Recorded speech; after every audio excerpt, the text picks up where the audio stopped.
అప్పుల బాధలు వెంటాడుతున్నాయా? అయితే 6 JVR వారి జాతిరత్నాలు ధరించండి. హలో అండి, అందరికీ నమస్కారం. నేను మీ కట్టా కార్తీక్. ఎట్టకేలకు పులివెందులలో ప్రజాస్వామ్యం గెలిచింది.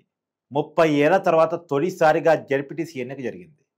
ఒక జడ్పీటీసీ ఎన్నికను కూడా ఘనంగా చెప్పుకోవాల్సిన పరిస్థితి. ఎందుకంటే అక్కడ 30 ఏళ్ళుగా ఎప్పుడు ఏకగ్రీవాలు తప్ప ప్రజాస్వామ్య పద్ధతిలో ప్రజల ఓటుతోటి అక్కడ జడ్పీటీసీలు ఎన్నుకోబడలేదు. కాబట్టి తొలిసారిగా ఏ రాజకీయ పార్టీ అన్నా గెలవనివ్వండి, ఏ రాజకీయ పార్టీ అన్నా ఓడనివ్వండి, కానీ ఎన్నిక జరగటం మాత్రం ప్రజాస్వామ్య ప్రక్రియలో చాలా కీలకం.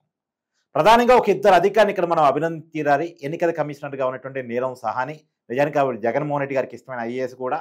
తర్వాత ఇంకొక అధికారి ఐపీఎస్ కోయా ప్రవీణ్. వీరిద్దరి పర్యవేక్షణలో చాలా అద్భుతమైనటువంటి ఎన్నిక, చెదురుముదురు ఘటనలు మినహాయించేసి పకడ్బందీ ఏర్పాటుతోటి అక్కడ ఉప ఎన్నిక జరిగింది. సో దీని మీద మరింత వివరణ విశ్లేషణ తీసుకునేటువంటి ప్రయత్నం చేద్దాం. నాతో ఉన్నారు సీనియర్ జర్నలిస్ట్ డివి శ్రీనివాస్ గారు.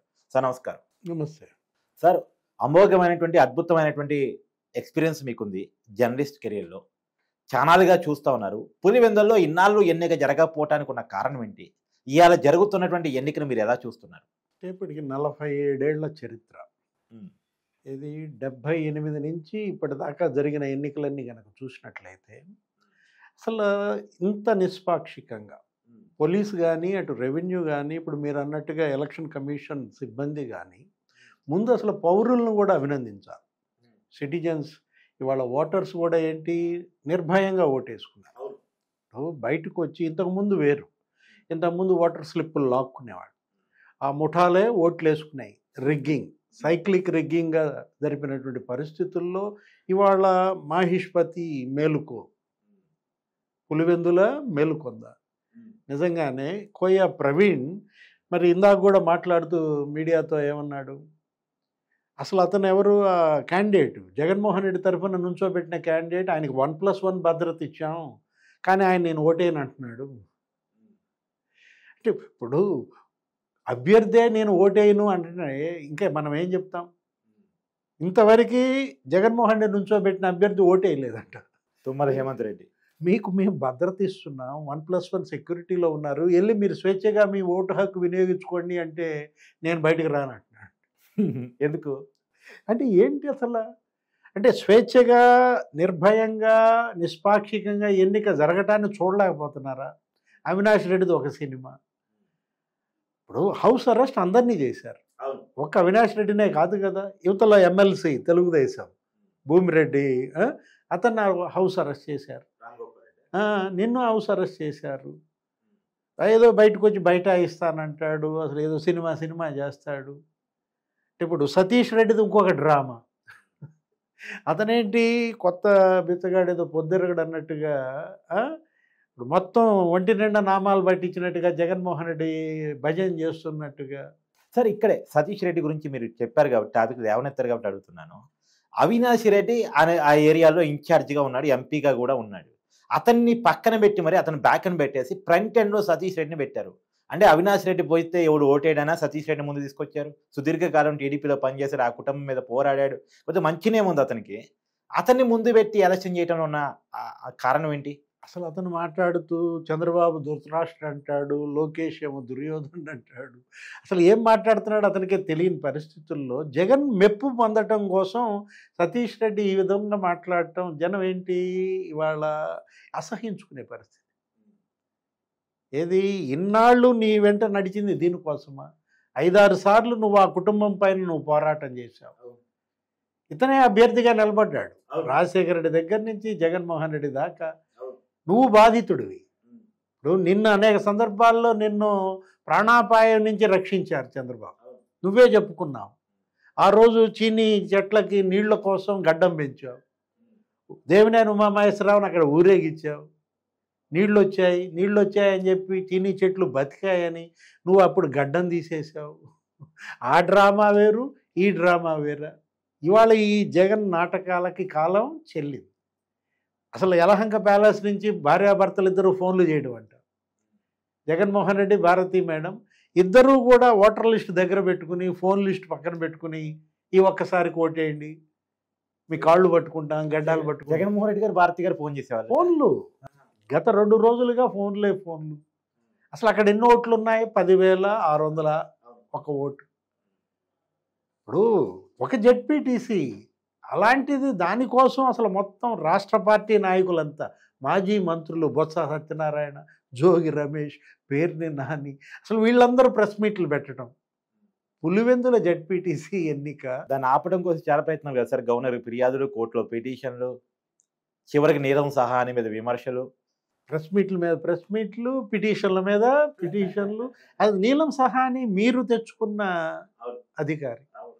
నీ హయాంలో సీఎస్గా పనిచేసింది, నీ ప్రభుత్వానికి అడ్వైజర్గా పనిచేసింది, నువ్వే ఎలక్షన్ కమిషనర్గా నియమించావు. అట్లాంటిది ఆమె ఏం చేస్తుంది? నీకు వ్యతిరేకంగా చేస్తుందా? ఈ ఎన్నిక రద్దు చేయమని ఇప్పుడు వాళ్ళ డిమాండ్. ఎప్పుడైతే ఇప్పుడు జరుగుతున్న ఎన్నిక రద్దు చేయమన్న డిమాండ్ వచ్చిందో, పొద్దున్న నుంచి సాక్షి ఛానల్లో డిబేట్లలో, ప్రెస్ మీట్లలో అందరూ ఇప్పుడు ఆ ఎన్నిక రద్దు చేయమంటున్నారంటే మీరు ఓడిపోయారు, ఓడిపోతున్నారు. ఇప్పుడు ఓటమి భయంతో ఎలక్షన్ రద్దు చేయమంటున్నారా? మనం చూసాం, ఏది ఆ తెలుగుదేశం ఒక వీడియో చూశాను. వాళ్ళు మరి వెళ్తుంటే ఓటేయడానికి మొత్తం కారు అద్దాలని బద్దలు కొట్టారు, దాడులు చేసి వాళ్ళు భీతిల్లిపోయారు. అయినా కూడా వెళ్ళి ఓటేశారు. వాళ్ళ ప్రాణాలకు తెగించి పులివెందుల్లో ఓటేసినటువంటి ఆ ఓటర్లందరినీ అభినందించాలి. ఇది ప్రజాస్వామ్యం గెలుపుగా చూడాలి. ఇప్పుడు కోయా ప్రవీణ్ ఎవరో అడిగారు, ఏంటి ఏమంటే మీరు పోలీసులు ఓటేయనీయట్లేదంట కదా వైసీపీ వాళ్ళని అంటే, ఇక్కడికి రమ్మను, నేను తీసుకెళ్ళి ఓటేపిస్తా అన్నాడు.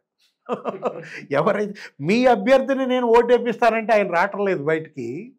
ఇప్పుడు నీకు సెక్యూరిటీ ఇస్తున్నావు, నువ్వు వెళ్ళి నీ ఓటు హక్కు వినియోగించుకోవయ్యా అంటే అభ్యర్థే ఓటు వేయకపోతే ఇంకా జగన్మోహన్ రెడ్డి ఎందుకు ఆ అభ్యర్థిని నిలబెట్టడం? ఇక్కడ ఒకటి, పులివెందుల జెడ్పీటీసీతో ప్రభుత్వాలు ఏం మారవు. అవును, ఈ గెలుపుతో జగన్మోహన్ రెడ్డి ఏమి సీఎం గాడు, చంద్రబాబు ఏమి సీఎంగా దిగిపోడు. ఈ ఎన్నికేంటి? ఇవాళ తల్లికి వందనం డబ్బులు మీ బిడ్డల ఖాతాల్లో పడ్డాయా లేదా? పులివెందుల జెడ్పీటీసీ పరిధిలో మరి వాళ్ళంతా ఓటు చంద్రబాబుకి, తెలుగుదేశంకి ఓటేకి ఎవరికి వేస్తారు? ఎర్రబెల్లి చెరువుకు నీరు, ఆ 2 గ్రామాలకి మంచి నీరు. తల్లి ఇది అన్నదాత సుఖీభవ. నిన్న రైతులకి మీ ఖాతాల్లో పడ్డాయా లేదా? 7,000 రూపాయలు. కేంద్రం ఇచ్చిన 2,000, మరి రాష్ట్రం ఇచ్చిన 5,000, తొలి దఫా 7,000 పడిపోయాయి. ఇంకా మీకు 13,000 రావాలి. 2 దఫాల్లో ఆ డబ్బులు కూడా వస్తాయి. ఇంకోసారి 7,000, ఇంకోసారి 6,000. ఆ ఓట్లు మరి ఆ ఫలితం పొందిన వాళ్ళు ఎవరికి ఓటేస్తారు? తెలుగుదేశం పార్టీకి ఓటేస్తారు. తల్లికి వందనం, అన్నదాత సుఖీభవ, రేపొద్దున ఉచిత బస్సు అంట, ఇప్పుడు పెన్షన్లు తీసుకుంటున్నారు. ఇక్కడ ఈ 10,660 ఓట్లలో పెన్షన్ మరి 4,000, 6,000, 8,000, 10,000, 15,000 తీసుకుంటున్న వాళ్ళందరూ ఎవరికి ఓటేస్తారు? సరే, ఎవరికన్నా ఓటేయనండి సార్, కానీ ఎన్నిక జరగటం మాత్రం ఒక జర్నలిస్టుగా మనం ఖచ్చితంగా కోరుకోవాలి, అభినందన తీరాలి కదా అనేది. ఎన్నిక జరగనీయకుండా చేస్తున్న కుట్రలు, వాటిని ప్రజలే తిప్పికొట్టి వాళ్ళ ఓటు హక్కుని వినియోగించుకున్నారు. ఇవాళ పోలీసులు ప్రతి ఒక్క ఓటర్ని ఓటేయమని పిలిపించారు. ఎన్నికల అధికారులు నిష్పాక్షికంగా ఇవాళ విధులు నిర్వహించారు. ఫస్ట్ టైం పులివెందుల హిస్టరీలో ఇంత స్వేచ్ఛగా, నిర్భయంగా ఓటేయడం అనేది మొదటిసారి చూస్తున్నాం. జరుగుతాయి ఘర్షణలు. ఏంటి, మొన్న ఇప్పుడు తెలుగుదేశం ఏజెంట్లను లాగేశారు. ఏదో గ్రామంలో లోపల ఏజెంట్గా కూర్చున్నాడని లాగేశారు. రిగ్గింగ్ చేసుకోవాలని ఇంకా ఇప్పటికీ ప్రయత్నాలు చేస్తున్నారంటే, అంటే ఏంటి, ఎట్లాగొట్లా దీనిలో డిపాజిట్లు దక్కించుకోవాలన్న తాపత్రయమా? ఎందుకు ఒక సాధారణ జెడ్పీటీసీ ఎన్నికలు ఇంత సీరియస్గా తీసుకున్నారో నాకైతే అర్థం కావట్లేదు. ఇప్పుడు ఇక్కడ జరుగుతోంది కేవలం ఇదేమన్నా పార్లమెంటు ఉప ఎన్నిక, అసెంబ్లీ ఉప ఎన్నిక, జెడ్పీటీసీ ఉప ఎన్నిక, జగన్ భవిష్యత్తును నిర్ణయించే ఉప ఎన్నిక అయిపోయిందే. భలే గమ్మత్తుగా ఉంది. అంటే ఇది గనక ఓడిపోతే ఇక జెండా పీకేయడం ఖాయమా?